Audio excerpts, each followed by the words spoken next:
Assalamualaikum warahmatullahi wabarakatuh.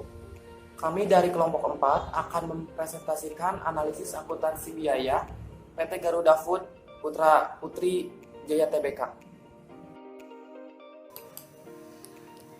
Saya Siskandar Alivia, sebagai pemateri pertama akan menjelaskan tentang profil company dari PT Garuda Food. PT Garuda Food sendiri memiliki nama lengkap PT Garuda Food Putra Putri Jaya Tbk. Didirikan pada tahun 1994 dengan modal dasar 20 miliar saham dengan nilai nominal Rp100 per saham. Kegiatan usahanya sendiri yaitu sektor perdagangan dan perindustrian makanan dan minuman. Modal ditempatkan dan di-store penuh sebanyak 7,379 miliar saham. Informasi pencatatan sahamnya sendiri di Bursa Efek Indonesia perdana efektif pada tanggal 10 Oktober 2018 dengan kode perdagangan saham GOOD. Kantor pusatnya berada di Wisma Garuda Food, Jalan Bintaro Raya nomor 10A, Jakarta Selatan 12240 dengan nomor telepon 0217290110. Situs web resmi dari Garuda Food sendiri yaitu garudafood.com dengan email corporate.secretary@garudafood.co.id. Visi dari PT Garuda Food sendiri yaitu memuaskan konsumen melalui produk-produk makanan dan minuman yang inovatif. Dengan misi, kami adalah perusahaan yang membawa perubahan dengan menciptakan nilai tambah bagi masyarakat berdasarkan prinsip saling menumbuh kembangkan. Sejarah dari PT Garuda Food yaitu kegiatan usaha PT Garuda Food ini dimulai dengan memasarkan produk kacang tanah dengan merek kacang garing Garuda. Meski berdiri sejak tahun 1994, PT Garuda Food ternyata sudah memulai usaha sebagai perusahaan makanan dan minuman pada tahun 1979 oleh keluarga pendiri melalui PT Tudung Putra Jaya atau TPJ. Sebagai perusahaan dari Pati, Jawa Tengah, TPJ memasarkan produk kacang tanah dengan menggunakan merek kacang garing Garuda yang kemudian di tahun 1994 lebih dikenal dengan nama kacang Garuda. Pada mulanya TPJ atau Tudung Putra Jaya didirikan oleh Pak Darmo Putro dengan nama PT Tudung dan bergerak di dalam usaha sebagai produsen tepung tapioka. PT Garuda Food terus mengembangkan kegiatan usahanya di industri makanan dan minuman hingga menjadi salah satu yang terkemuka di Indonesia dengan didukung oleh entitas anak perusahaan yaitu PT Sinar Niaga Sejahtera atau SNS. Di tahun 1997, PT Garuda Food juga melakukan perluasan usaha dengan mendirikan pabrik biskuit di Gresik, Jawa Timur. PT Garuda Food saat ini memproduksi sebagian besar produknya melalui fasilitas produksi milik perseroan. Seluruh produk-produk perseroan dioperasikan dari 2 fasilitas produksi di Pati, Jawa Tengah, 1 fasilitas produksi di Gresik, Jawa Timur, dan 1 fasilitas produksi di kawasan industri Ranca Ekek, Jawa Barat. Per 31 Desember 2019, total kapasitas fasilitas produksi perseroan adalah sekitar 274.000 ton per tahun. PT Garuda Food selalu fokus terhadap pengelolaan mutu atas semua produknya. Seluruh lini produksi, perseroan mempertahankan sertifikat halal dan telah memperoleh ISO 22000 Food Safety Management System. PT Garuda Food memiliki 2 anak perusahaan. Yang pertama ada PT Sinar Niaga Sejahtera dengan kepemilikan 54,95% yang aktivitas utamanya sebagai distributor dan total asetnya sebanyak 1,360 triliun dan beroperasi sejak tahun 1994 yang berlokasi di Jawa Barat. PT Sinar Niaga Sejahtera ini merupakan divisi distribusi dari grup Garuda Food yang didirikan tahun 1994. Peran SNS ini sangat menentukan bagi perkembangan Garuda Food karena perannya berbagai macam produk Garuda Food bisa diperoleh konsumen di wilayah-wilayah pelosok seluruh Indonesia. Per 31 Desember 2019, SNS memiliki jaringan distribusi nasional yang mencakup lebih dari 130 depo dan lebih dari 150 subdistributor dan agen yang tersebar di seluruh Indonesia. Selain itu juga, SNS memiliki lebih dari 330.000 pelanggan yang terdiri dari grosir, toko modern, warung atau toko retail, dan institusi. Jaringan distribusi SNS juga didukung oleh lebih dari 1.500 tenaga penjual. SNS juga mempunyai infrastruktur teknologi yang terintegrasi mulai dari gudang, pemesanan, pengiriman barang, hingga penagihan. Di pasar internasional, perseroan melakukan penjualan produk secara langsung. Selanjutnya yang kedua, ada GPT atau Golden Bird Pacific Trading Pte Ltd. Pada Juli 2018, perseroan telah mendirikan entitas anak Golden Bird Pacific Trading Pte Ltd di Singapura untuk mengembangkan ekspor. Golden Bird adalah suatu perusahaan yang berkedudukan di Singapura yang bergerak dalam kegiatan usaha di bidang perdagangan dan pengembangan pasar internasional. GPT didirikan di Republik Singapura pada tanggal 10 Juli 2018 dan dimiliki oleh perusahaan sebanyak 100.000 lembar saham atau sebanyak 100% kepemilikan.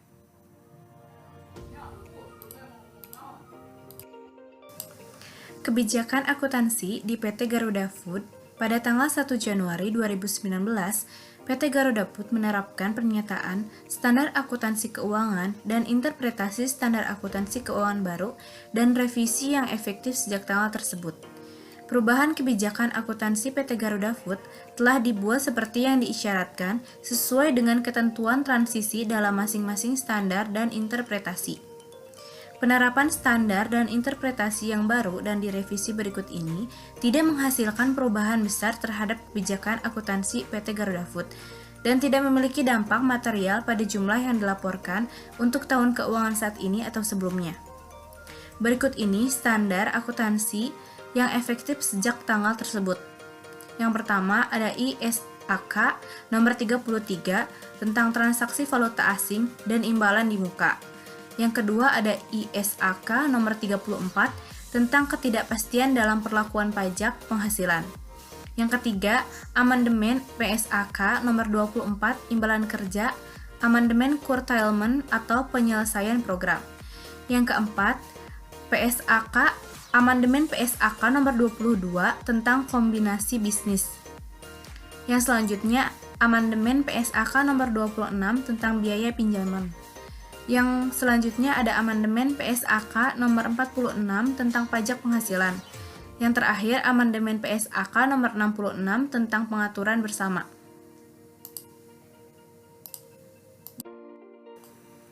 Sekian materi dari saya, terima kasih atas perhatiannya. Materi selanjutnya akan disampaikan oleh Naufaldi Purnama.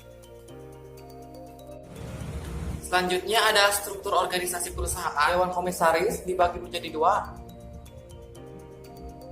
yaitu komite audit dan juga komite nominasi dan remunerasi. Di bawah Dewan Komisaris ada direksi, ada audit internal dan juga sekretaris perusahaan. Selanjutnya ada pemasaran, HRD, manufaktur, IT, R&D, FA dan juga SCM. Selanjutnya ada kepemilikan saham. Yang pertama dari PT Tudung Putra Putri Jaya 21,20%. Selanjutnya ada Pelican Company Limited ada 16,54%. Yang ketiga ada Kusumo Dewi Ningrum Sunjoto 88,27%. Lalu ada Pangayoman Adi Sunjoto ada 77,63%. Sudamak Agung Wospodo Sunjoto ada 7,44%. Projo Handojo Sunjoto ada 6,34%. Rahajo Dewi Ningrum Sunjoto ada 5,88%. Masyarakat ada 4,92%. Lalu ada Niastuti sebesar 4,69%. Selanjutnya ada Untung Raharjo sebesar 3,83%. Selanjutnya ada Lestari Santoso Sunjoto sebesar 3,82%. Selanjutnya ada Darmo Pranoto Sunjoto sebesar 1,67%. PT Dharma Agung Wijaya sebesar 1,55%. Hartono Atmaja sebesar 1,34%. Selanjutnya ada Eka Susanto Widadi Sunarso sebesar 1,23%. Sri Hastuti Ambarwati sebesar 1,17%. Sri Martini Dewi sebesar 1,17%. Hardianto Atmaja sebesar 1,13%. Program ESA sebesar 0,18%. Materi selanjutnya akan dijelaskan oleh Saudari Lia. Produk perusahaan atau company produk. Perseroan memiliki merek-merek yang mencakup kategori makanan dan minuman yang dikelompokkan ke dalam segmen-segmen berikut ini. Pertama, makanan, biskuit, kacang, pilus, keripik, dan confectionery. Kemudian minuman, ada minuman susu dan minuman coklat. Semua produk makanan dan minuman perseroan hingga saat ini berjumlah 102 SKU atau Stock Keeping Units yang diproduksi di bawah 5 merek. Dari waktu ke waktu, perseroan akan melakukan rasionalisasi SKU guna menyesuaikan produk dengan kondisi pasar. Merek-merek perseroan berdasarkan segmen produk adalah sebagai berikut. 1. Garuda. Merek Garuda merupakan merek perseroan untuk produk kacang kulit dan kacang bersalut serta pilus. Inovasi terbaru di segmen ini meliputi kacang kulit rasa bawang dan kacang biga atau kacang dengan 3 butir isi. Kacang bersalut dengan varian produk kacang bersalut Garuda saat ini meliputi kacang atom, kacang telur, dan kacang panggang. Pilus dengan berbagai varian rasa sapi panggang, keju, abon, pedas, rumput laut, dan rasa mie goreng. Pilus adalah makanan tradisional asli Indonesia. Inovasi terbaru dari Garuda adalah Pilus dengan sensasi rasa sapi BBQ dan Garuda Rosta rasa Wagyu beef. Per 31 Desember 2019, merek Garuda memiliki 36 SKU. Geri. Merek Geri merupakan merek perseroan yang diluncurkan pada tahun 1997 untuk produk biskuit bersalut. Setelah itu, merek Geri meluncurkan produk confectionery seperti pasta coklat dan meses coklat serta jenis biskuit yang lain seperti Marquis Cracker, Whopper Cream, dan makanan ringan sereal atau snack sereal. Varian produk merek Geri saat ini meliputi Geri Salut Marquis, Geri Salut Whopper, Geri Snack Sereal, Geri Pasta, Geri Meses, dan Geri Waffle. Inovasi terbaru dari produk Geri adalah Geri Salut Waffle coklat, Geri Cookies kelapa kopior, Geri Snack Extrudat rasa coklat, Geri Malkis gandum, Geri Salut Malkis coklat tabur kelapa, dan Geri Salut Malkis cheese tabur keju. Per 31 Desember 2019, merek Geri memiliki 35 SKU. Leo. Merek Leo pertama kali diluncurkan oleh perseroan pada tahun 2005 untuk produk keripik kentang dan sejak saat itu, telah ditambahkan dengan produk jagung.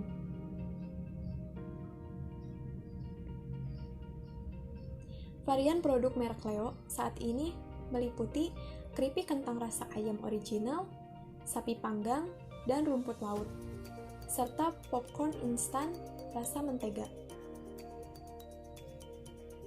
Per 31 Desember 2019, merek Leo memiliki 5 SKU. Kemudian Chocolatos. Merek Chocolatos pertama kali diluncurkan pada tahun 2008, merupakan inovasi dari perseroan untuk menghadirkan wafer stick yang lebih besar dan isi krim coklat yang lebih padat. Perpaduan antara wafer stick dan krim coklatnya memberikan cita rasa serta kepuasan tersendiri dalam menikmati wafer stick yang berbeda dari produk yang ada di pasaran.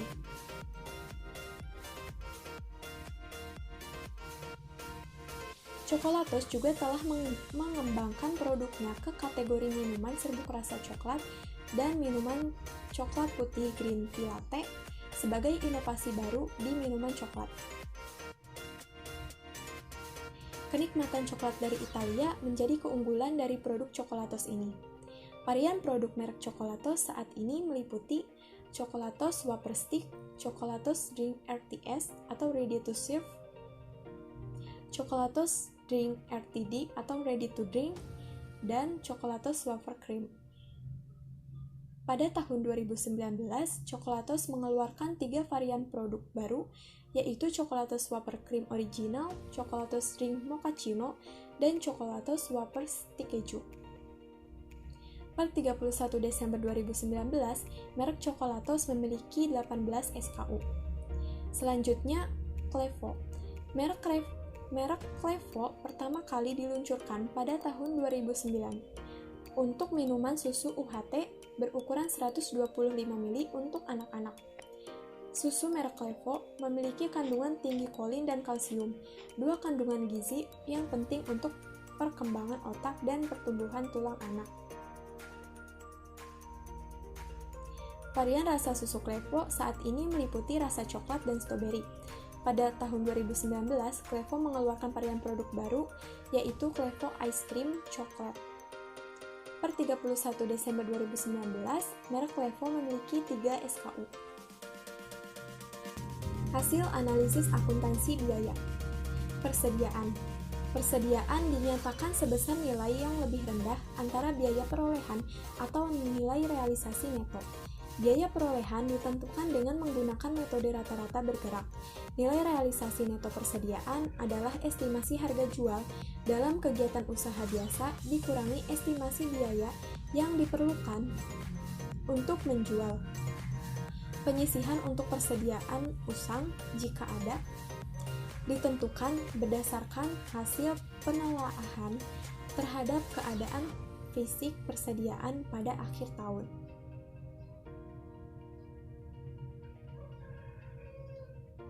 Nilai persediaan yang dimiliki perseroan pada tahun 2019 sebesar 804,89 miliar.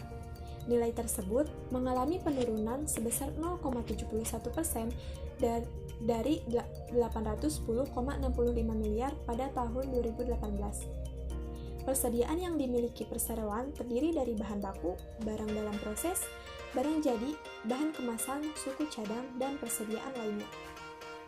Nilai tersebut sudah termasuk pengeluaran cadangan penurunan nilai persediaan sebesar 3,92 miliar dan jumlah tersebut dinilai cukup untuk menutupi kerugian atas penurunan nilai persediaan.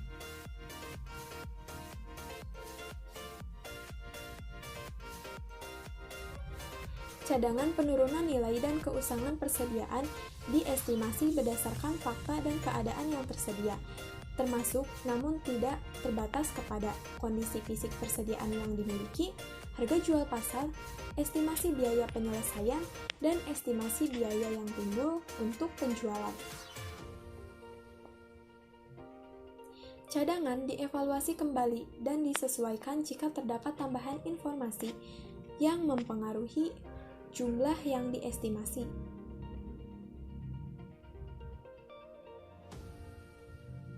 Manajemen kelompok usaha berkeyakinan bahwa cadangan penurunan nilai dan keusangan persediaan pada tanggal 31 Desember 2019 dan 2018 cukup untuk menutupi kerugian atas penurunan nilai persediaan.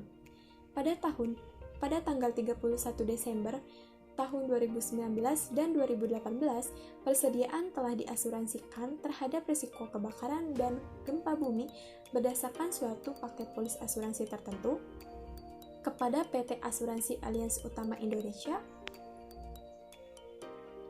PT KSK Insurance Indonesia, PT Sampo Insurance Indonesia, PT Asuransi FGD Indonesia, PT Asuransi Sentral Asia, PT Asuransi Adira Dinamika, PT MSIG Insurance Indonesia, dan PT Lipo General Insurance.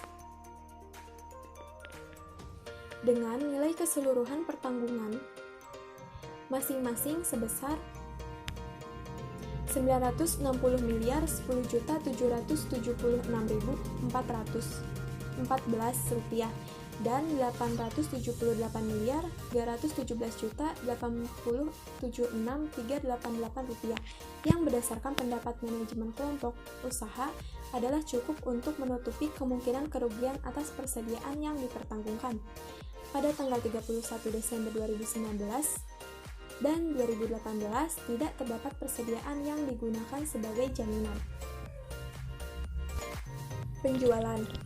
Secara umum, pada tahun 2019, perseroan mencatat pertumbuhan penjualan sebesar 4,84% atau setara dengan 389,68 miliar, sehingga penjualan pada tahun 2019 adalah sebesar 8.438,63 miliar.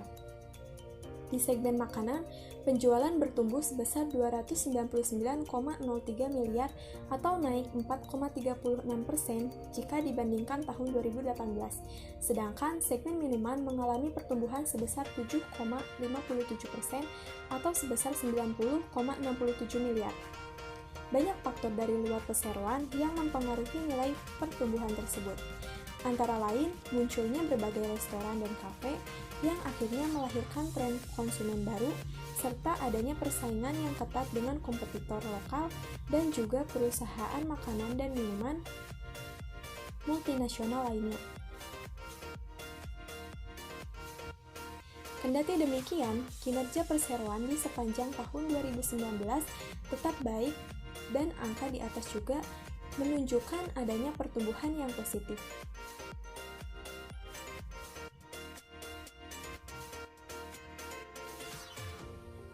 Dari segmen geografis, penjualan di dalam negeri pada tahun 2019 mengalami kenaikan sebesar 5,65% atau sebesar 427,50 miliar.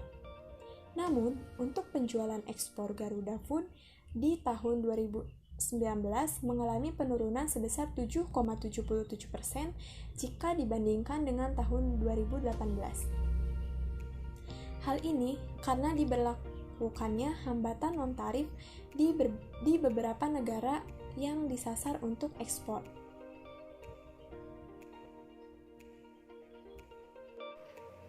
Di sini saya akan memaparkan seperti apa beban pokok penjualan pada PT Garuda Food. Pada tahun 2019, perseroan mencatat beban pokok penjualan yaitu sebesar 5.910 juta rupiah dan kemudian naik sekitar 7,55% dibandingkan tahun 2018 yaitu sebesar 5.495 juta rupiah. Kenaikan harga pokok penjualan tersebut disebabkan karena adanya kenaikan volume penjualan, produk mix, dan juga kenaikan biaya produksi terkait pemakaian bahan baku karena adanya beberapa bahan yang mengalami kenaikan harga.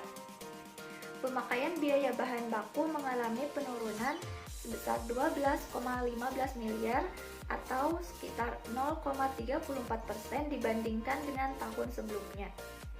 Sementara biaya tenaga kerja dan fabrikasi masing-masing meningkat 1,85% dan 4,37%. Kemudian biaya OEM atau toll out manufacturing adalah biaya terkait dengan outsource produksi yang mengalami penurunan sebesar 24,32% sehubungan dengan turunnya volume produksi yang diproduksi secara outsource. Kemudian yang selanjutnya yaitu beban penjualan atau selling expense. Pada tahun 2019, beban penjualan yang dibukukan perseroan mengalami penurunan sebesar 0,43% menjadi 1.355 juta dari yang awalnya 1.361 juta pada 2018. Penurunan terutama karena biaya promosi dan iklan yang mengalami penurunan sebesar 9,35% dan biaya dokumen ekspor yang mengalami penurunan 9,27% sejalan dengan penurunan penjualan. Kemudian yang terakhir yaitu beban umum dan administrasi atau general and administrative expense, yaitu pada tahun 2019 mengalami penurunan sebesar 3,62% dari yang awalnya sekitar 574 miliar menjadi 554 miliar pada 2019. Penurunan tersebut disebabkan terutama karena penurunan pada beban gaji dan juga tunjangan yaitu sebesar 7,18% dan biaya tenaga ahli dan manajemen yang mengalami penurunan yaitu sebesar 26,46%. Sekian presentasi dari kami. Wabillahi taufiq wal hidayah. Wassalamualaikum warahmatullahi wabarakatuh.